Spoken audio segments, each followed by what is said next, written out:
Today we will discuss about romantic age in English literature, a celebration of imagination, nature, and emotion. First of all, I introduce myself. My name is Anuradha.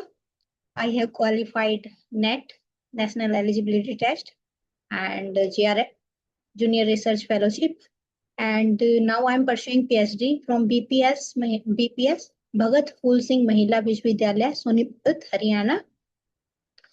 And I have qualified 3-time STET, TGT level, and 2-time PGT, STET PGT, and I also qualified CTET. And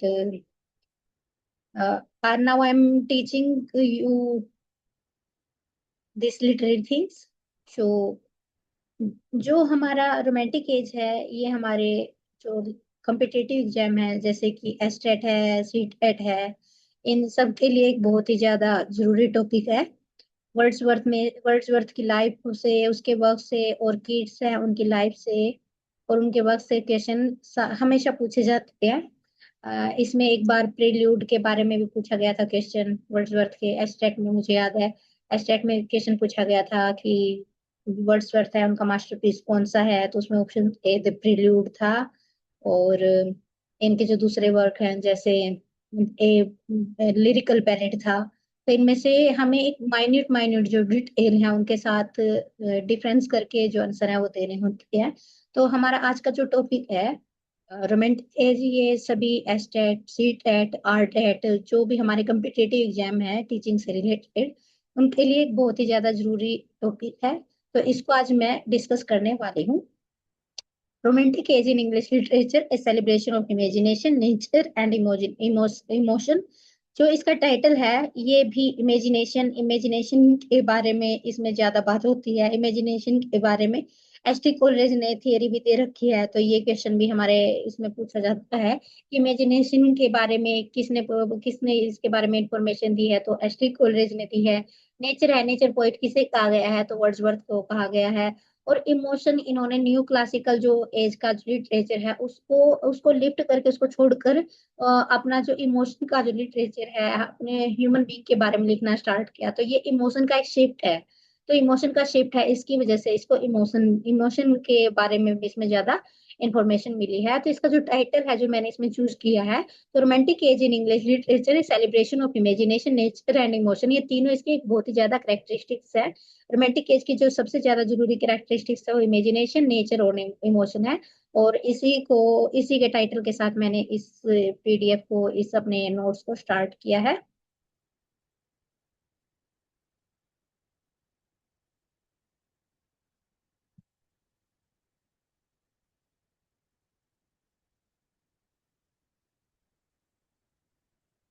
Romantic age is one of the most influential period in English literature. It marked a significant shift from an emphasis of region, logic, and social order, and characterized the previous neoclassical age. Romantic writer celebrates imagination, emotion, individual freedom, and beauty of nature. This literary movement transformed poetry and prose, leaving lasting impact on literature around the world. The Romantic Age is generally considered have lasted from 1798 to 1837. Publication of the book of lyrical ballad by William Wordsworth and Samuel Taylor Coleridge in 1798 is often regarded as the beginning of romantic movement in English. मैंने ये बात आपको पहले ही बता दी थी कि जो romantic as है ये इमोशन के बारे में है। तो इससे पहले की जो एज थी वो नियो क्लासिकल एज थी। नियो क्लासिकल एज किसके बारे में थी? रीजन, सोशल ऑर्डर और लॉजिक के ऊपर बेस्ड थी। वो क्लासिकल राइटर को फॉलो कर रहे थे, तो उनके द्वारा जो मीटर्स का यूज होता था वो आम लोगों के समझ में नहीं आता था। तो इसकी वजह से जो लिटरेचर उस टाइम पर लिखा गया था वो कॉमन मैन के समझ में नहीं आ रहा था। तो इन्होंने जो अपने वर्ड्सवर्थ हैं, एस.टी. कोलरिज हैं, इन्होंने लिरिकल बैलेड स्टार्ट किया 1798 में। और जो लिरिकल बैलेड है इसमें उन्होंने अपनी एक थियरी दी कि हम कॉमन मैन के बारे में लिख रहे हैं और जो हमारा लिटरेचर होगा वो कॉमन मैन का होगा। पहले का जो न्यू क्लासिकल लिटरेचर था वो उसमें की जो लैंग्वेज थी, डिक्शन थी, वो बहुत ही ज्यादा हाई क्लास की थी। उसको जो रिच पीपल है और जो बहुत ही ज्यादा इंटेलिजेंट लोग हैं वही समझ सकते थे। लेकिन जो एस टी कॉलेज और विलियम वर्ड्सवर्थ ने लिरिकल बैलेट को स्टार्ट किया, तो उनका जो वर्क था उसमें उन्होंने कॉमन मैन के लिए लिखना स्टार्ट किया। और जब उन्होंने कॉमन मैन के लिए लिखना स्टार्ट किया तो उनकी जो लैंग्वेज है वो सिंपल लोगों की लैंग्वेज थी। वो सिंपल इस तरह की लैंग्वेज का यूज करते थे जो सिंपल, जो कॉमन लोगों को समझ में आ जाए। तो इसलिए इसको एक शिफ्ट कहा गया है। किस चीज से शिफ्ट है ये? रीजन, लॉजिक और सोशल ऑर्डर से ये इमोशन का एक लिटरेचर बन गया। और जिसका बिगनिंग है इसकी जो बिगनिंग है वो लिरिकल बैलेट से होती है। लिरिकल बैलेट विलियम वर्ड्सवर्थ और एस टी कॉलेज ने 1798 में पब्लिश किया। तो ये जो लिटरेचर था ये कॉमन मैन के लिए लिखा गया है। Historical background. Several historical events influence the romantic as. Romantic as सिर्फ लिटरेचर से रिलेटेड नहीं है, इसमें कुछ इवेंट्स हुए थे जिसकी वजह से रोमांटिक एज का आना कंपलसरी था। जो ये इवेंट हुए, इन इवेंट के साथ ही हमारी जो रोमांटिक एज है वो स्टार्ट हुई। तो पहला है इसमें फ्रेंच रिवॉल्यूशन। फ्रेंच रिवॉल्यूशन के बारे में हमें पता है। तो फ्रेंच रिवॉल्यूशन में हुआ था, तो उसकी वजह से भी जो ये रोमांटिक एज है ये स्टार्ट हुई। तो फ्रेंच रिवॉल्यूशन पोएम जो है ये विलियम वर्ड्सवर्थ ने लिख भी रखी है। तो फ्रेंच रिवॉल्यूशन रोमांटिक एज का आने का एक रीजन है। तो हमें ये इसका एक बैकग्राउंड याद करना होगा कि रोमांटिक एज आई तो इसके आने का रीजन क्या है। तो इस रीजन को जानने के लिए हमें क्या है, जो रोमांटिक एज है जो रोमांटिक एज है इसके इसके रीजन को जानते हैं। तो इसमें क्या है, फ्रेंच रिवॉल्यूशन। फ्रेंच रिवॉल्यूशन इसका एक रीजन था।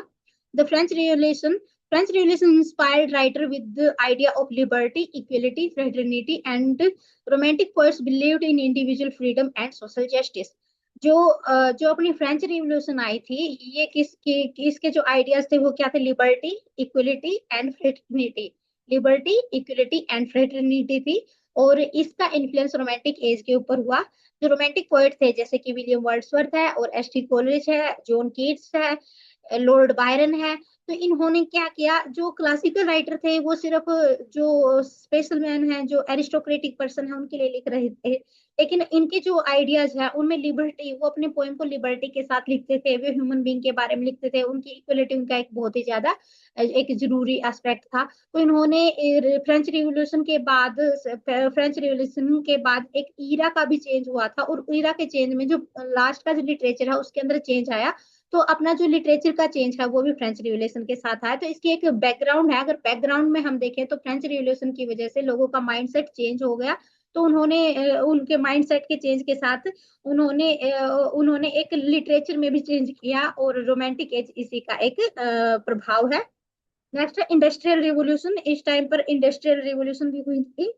The Industrial Revolution transformed society through rapid urbanization and technology advancement. Romantic writer reacted against industrialization, expressed deep love for nature and rural life. Industrial revolution आ गई थी। तो industrial revolution की वजह से जो ह्यूमन बींग है वो अर्बनाइजेशन की तरफ ज्यादा जा रहे थे।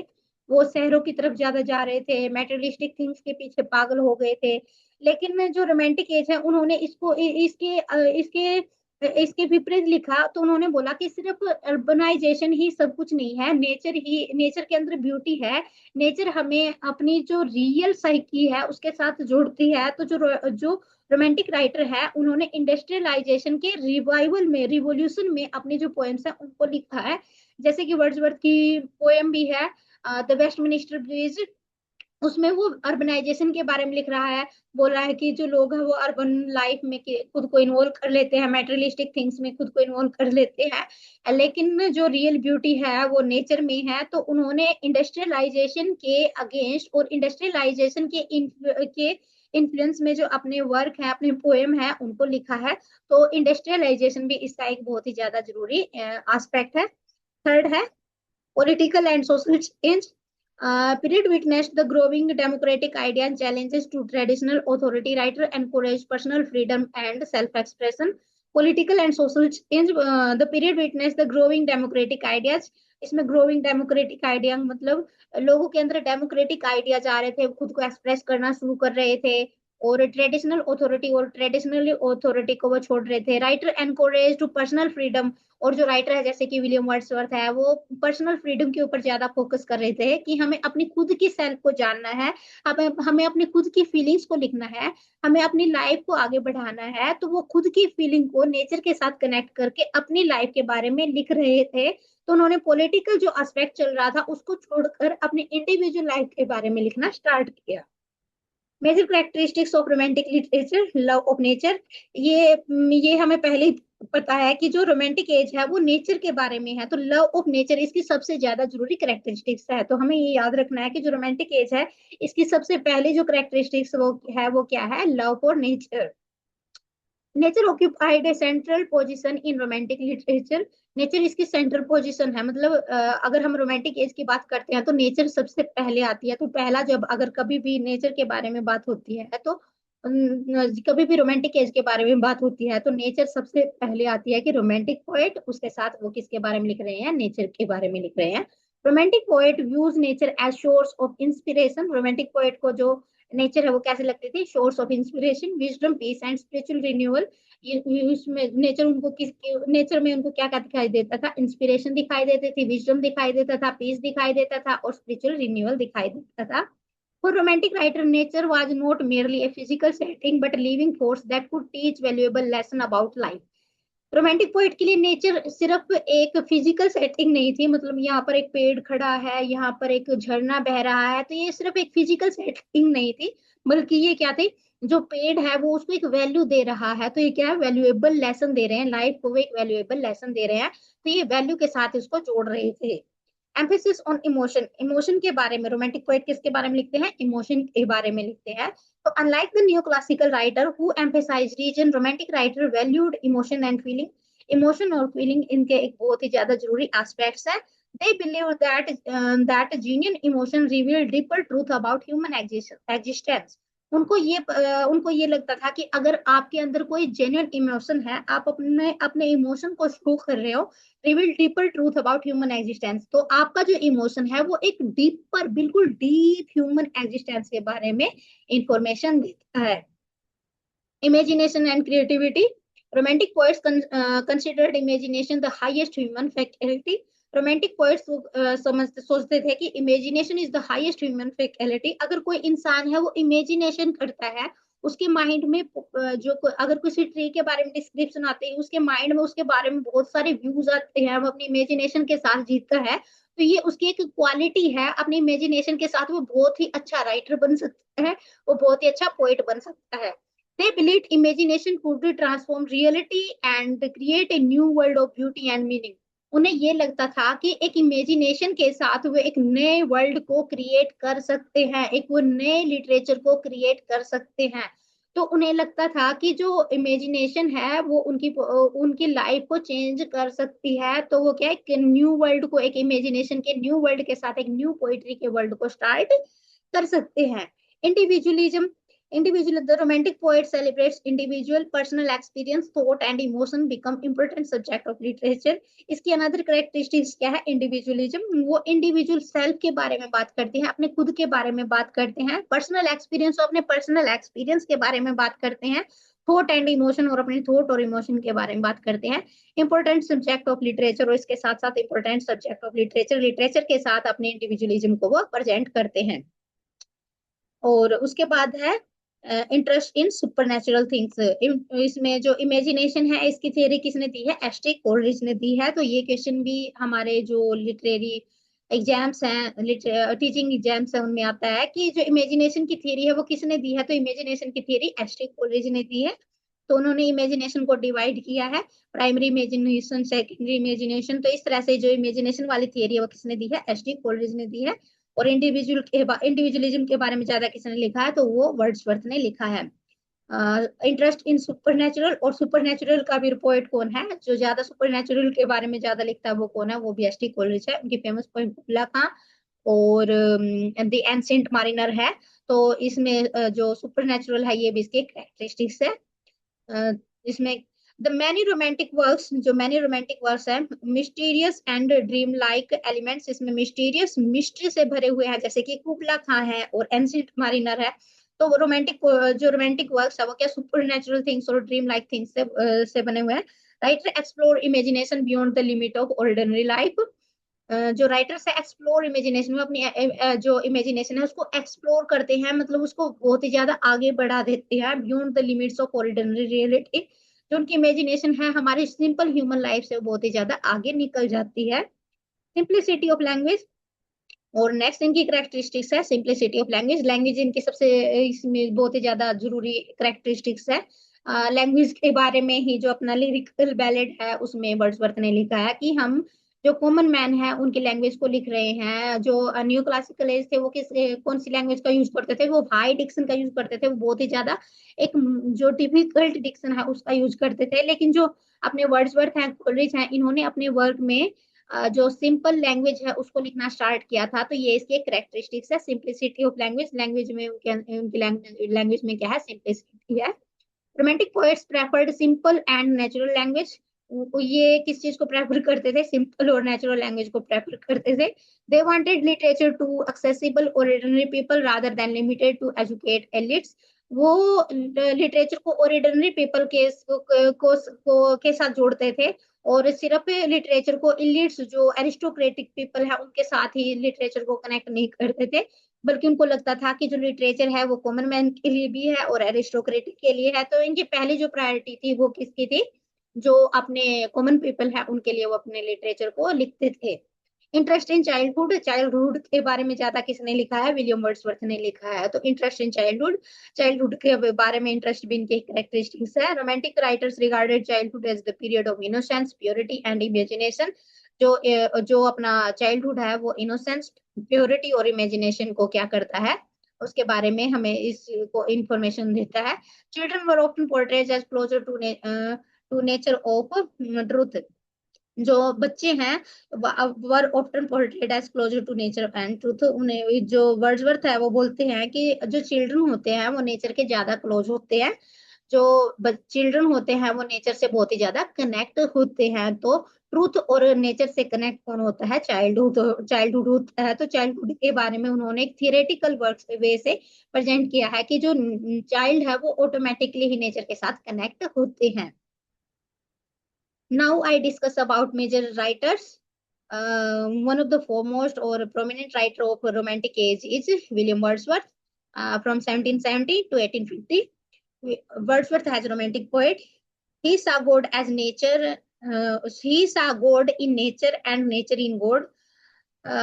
Nature is never did betray the heart that loved her. It is her privilege through all the years of this our life to lead from joy to joy. William Wordsworth nature के worship करते थे। William Wordsworth को great worshipper of nature बोला जाता है। तो इसी में उन्होंने जो नेचर है उसके बारे में बोला है, नेचर नेवर बिट्रे, नेचर आपको कभी भी धोखा नहीं देगी। The heart that loved her, जो भी हार्ट नेचर से लव करेगा वो कभी भी उसको धोखा नहीं देगी। It is privilege through the years of our life, हमारे जो बहुत सारे ईयर्स जा चुके हैं to lead from joy to joy, लेकिन जो नेचर का जॉय है वो आज भी वैसा ही है, हम नेचर में जॉय को देख ही रहे हैं। William Wordsworth is often called the poet of nature. जो विलियम वर्ड्सवर्थ है उसको पोएट ऑफ नेचर कहा जाता है। तो ये क्वेश्चन भी पूछा जाता है कि विलियम वर्ड्सवर्थ को किस नाम से जाना जाता है, तो क्या पोएट ऑफ नेचर कहा जाता है। उनके मेजर वर्क लिरिकल बैलेड है, द प्रिल्यूड है, टिंटरनैबे है। तो हमें ये पता होना चाहिए, ये भी क्वेश्चन पूछा जा सकता है कि इनमें से कौन सा वर्क विलियम वर्ड्सवर्थ का है कौन सा नहीं है। तो उनके फेमस वर्क में लिरिकल बैलेड है, द प्रिल्यूड है और टिंटरनैबे है। जो लिरिकल बैलेड है इसमें उन्होंने अपनी थियरी को दिया है कि मैं अपनी जो रोमांटिक एज है इसमें कॉमन मैन के लिए अपनी पोएट्री को लिख रहा हूँ। मैं जो मेरी पोएट्री होगी, जो हमारी ये पोएट्री होगी, ये क्या कॉमन मैन के बारे में होगी। द प्रिल्यूड में उसने अपनी चाइल्डहुड एज से लेकर अपनी अडल्टहुड तक की जो जर्नी है उसको लिखा है। तो इसमें द प्रिल्यूड इसका ऑटोबायोग्राफिकल वर्क है। और टिंटर नैबे जो है ये पोएम है जिसमें उसने अपनी नेचर के साथ जो लव है उसको प्रेजेंट किया है, और टिंटर नैबे में उसके एक्सपीरियंस है उनको एक्सप्लोर किया है। Wordsworth emphasized the beauty of nature, the emotion experience of ordinary people. Wordsworth ने एम्फेसाइज किया है ब्यूटी ऑफ नेचर, नेचर की ब्यूटी को एम्फेसाइज किया है, and emotion and experience of ordinary people, और जो कॉमन पीपल है उनके एक्सपीरियंस के साथ नेचर को एक्सप्रेस किया है। Samuel Taylor Coleridge, 1772 to 1834. Samuel Taylor Coleridge is known for his imagination, supernatural poetry. His major works are The Rime of Ancient Mariner, Kubla Khan, or he introduced mystery, fantasy, and supernatural element into romantic literature. Samuel Taylor Coleridge को imaginative और supernatural poetry का poet कहा जाता है। उनके जो major work है वो द राइम ऑफ एंशिएंट मारिनर है और बुल्ला खां है।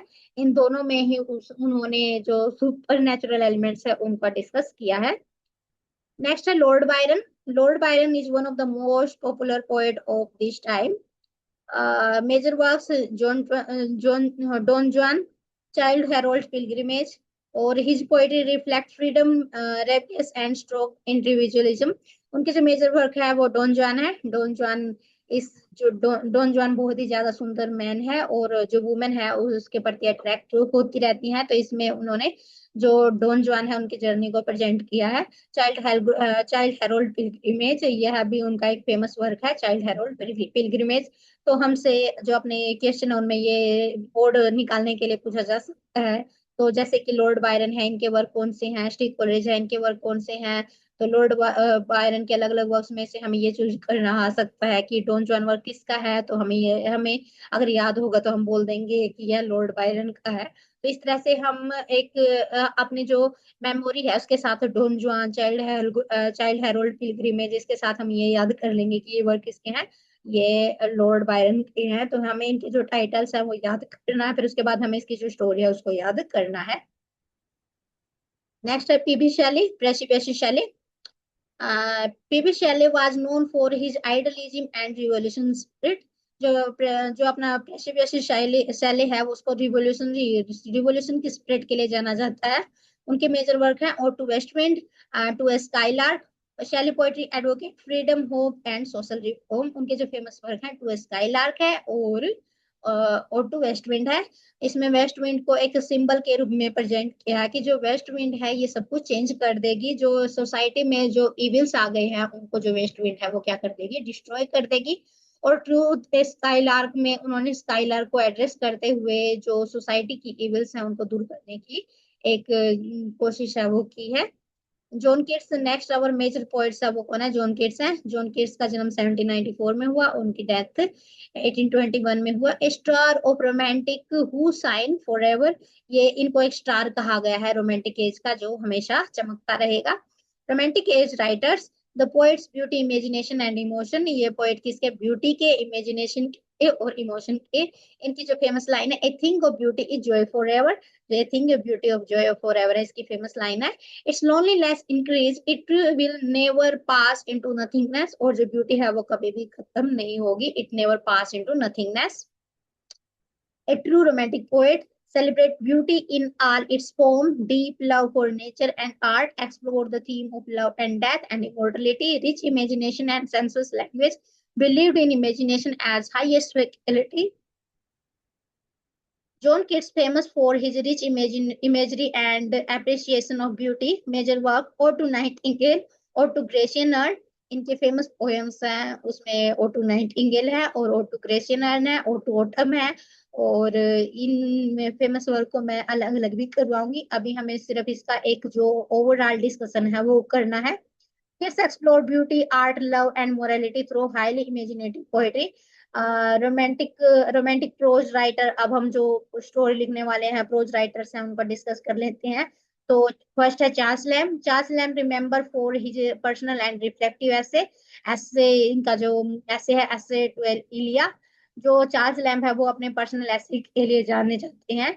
नेक्स्ट है William Hazlitt. William Hazlitt contribute significantly to literary criticism and essay writing. Thomas Dickinson. Thomas Dickinson gained fame through autobiographical writing.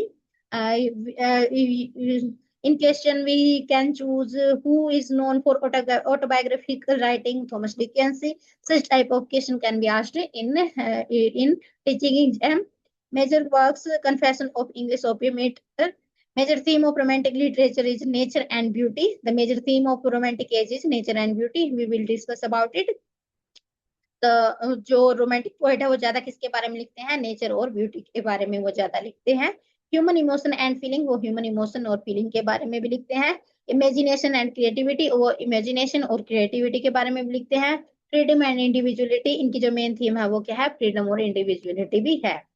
The super natural and mystery, जो super natural और mystery है इसके बारे में कौन लिखते हैं, अपने एस टी कोलरिज हैं, सैमुअल टेलर टेलर कोलरिज इसके बारे में लिखते हैं।